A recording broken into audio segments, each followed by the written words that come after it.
Being full of yourself in the best way means having a deep sense of self-respect and confidence rooted in self-awareness. It's not about arrogance or thinking you're better than others, but about owning who you are with pride and clarity. When you're truly full of yourself, you're not waiting for external validation. You give yourself credit when it's due, hold yourself accountable when necessary, and take responsibility for your choices. It's about showing up fully, knowing your worth, and not shrinking to make others comfortable. This mindset encourages a balanced relationship with both success and failure. When you succeed, you celebrate your effort and recognize your own role in the achievement. When you fall short, you reflect honestly, learn from it, and keep moving. Being full of yourself helps you stay grounded. You're less likely to be swayed by opinions or circumstances because your compass comes from within. It's the quiet strength of someone who knows where they stand and why they do what they do, and that kind of self-assurance becomes contagious. In a world where it's easy to half-step, doubt yourself, or seek approval from others, being full of yourself is a bold, necessary stance. It means showing up unapologetically, aligned with your values, and fully invested in your journey. This kind of presence not only improves your own life, it inspires others to find and trust their own voice. When you're full of yourself, you become more honest, more intentional, and ultimately more impactful.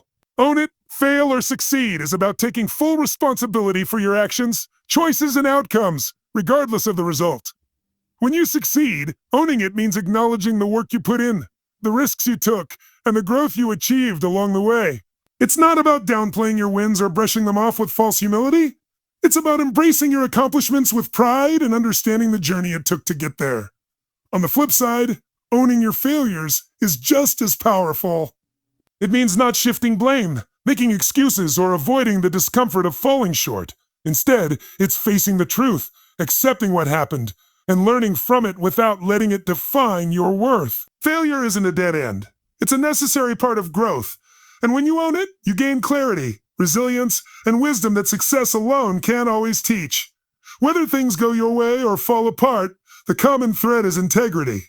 Owning your outcomes, good or bad, shows that you're committed, courageous, and in control of your own narrative. It builds trust with others and strengthens your own sense of self. In a world where it's easy to pass the buck, or only show up when things are going well, taking full ownership sets you apart and keeps you grounded no matter what comes your way. Be full of yourself. In the best way means embracing your worth, owning your space, and showing up with confidence, not arrogance. It's about knowing who you are, what you bring to the table, and not shrinking to make others comfortable.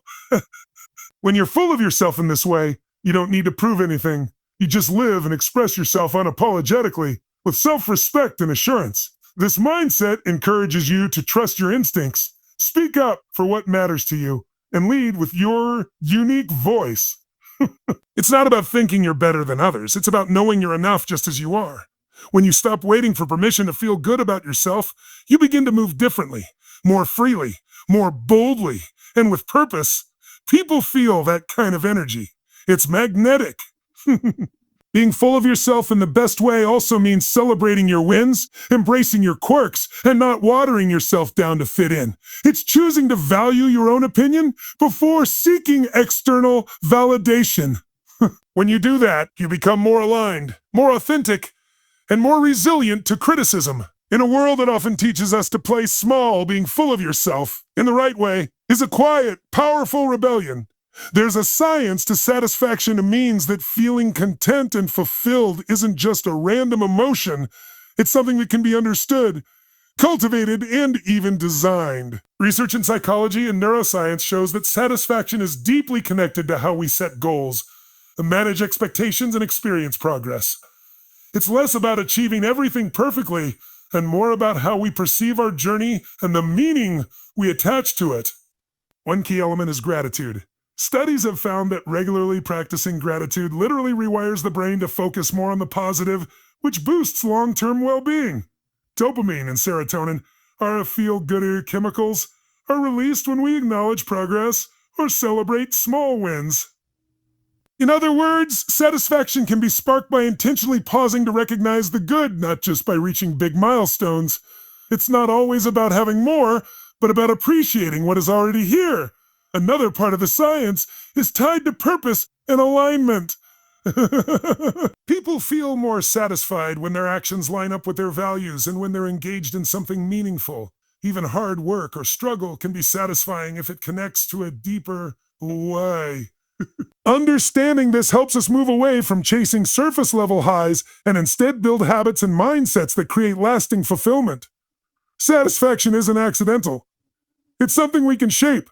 But when life is going well, analyze it as a reminder not to take the good times for granted. It's easy to coast through moments of success or happiness without really paying attention to why things are working. But those periods can hold valuable insight. When you're thriving, feeling motivated, connected, or at peace, there are usually patterns, habits, or mindsets at play that are worth noticing and understanding. Analyzing the good helps you identify what to keep doing. Maybe it's a certain morning routine that sets the tone for the day, or relationships that bring out your best self.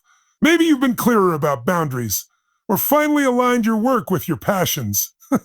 By taking a step back to reflect, you gain self-awareness and clarity about what actually contributes to your well-being. It becomes less about luck and more about intentional living. This kind of reflection also builds resilience. When tough times come, and they always do, you'll have a personal playbook to turn back to. Knowing what worked before can help you rebuild faster or even prevent future dips. Success and joy aren't just meant to be enjoyed. They are meant to be studied. There's wisdom in the wins, and analyzing them makes it more likely you'll experience them again. So to figure out who you're not at is about clarity through contrast. Sometimes the best way to understand yourself isn't by listing your strengths or passions, but by identifying what doesn't fit, what drains you, what feels fake, or what you do just to please others. Ruling out the roles, behaviors, and identities that aren't truly yours clears space for authenticity. It's a process of elimination that can lead to real self-awareness. When you stop trying to be everything to everyone, you get closer to what actually aligns with your core values. Maybe you're not the loud leader, the people pleaser, or the 9-to-5 kind of person, and that's okay. Rejecting what doesn't feel right helps you stop chasing someone else's version of success. You learn to say no without guilt and recognize when something's not meant for you. That's powerful clarity. Figuring out who you're not also protects your energy.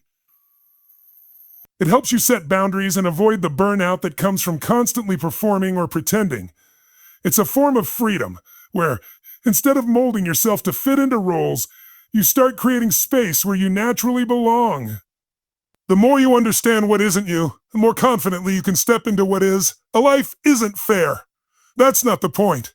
It's a reminder that fairness isn't guaranteed, and expecting it can lead to constant frustration. Bad things happen to good people. Hard work doesn't always get rewarded, and sometimes luck plays a bigger role than effort. While that can feel disheartening, it's also freeing, because it means we don't have to waste energy trying to make sense of every injustice or setback, as if it's deserved. The point isn't to chase fairness, but to focus on what you can control. Your mindset, your actions, your responses. Even when circumstances aren't equal or ideal, you still get to choose how to show up. Life might not hand you the same cards as someone else, but how you play your hand matters more than what you were dealt. It shifts the focus from a why me? To a what now? Understanding that life isn't fair helps you let go of entitlement and comparison. It builds resilience and perspective. Instead of being consumed by what you lack or what's been taken, you start noticing what you do have: opportunity, agency, and the ability to grow.